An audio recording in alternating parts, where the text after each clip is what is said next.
السلام عليكم. الاهلي بيمارس العاده المفضله ليه وهو افتراس الانديه بالثلاثه.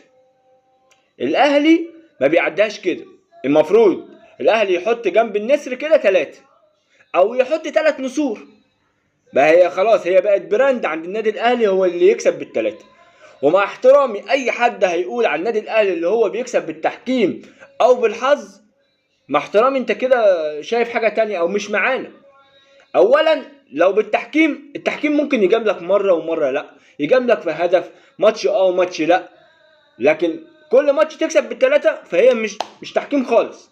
ولو بالحظ، الحظ بين قوسين هو التوفيق، وربنا ما بيوفقش حد غير اللي بيتعب. اللي بيتعب سبحان الله ربنا بيوفقه، الحظ ما بيجيش كده وخلاص، لكل مجتهد نصيب. فخلي بالك، سيبك بقى من حكايه الحظ والتوفيق ومش عارف التحكيم.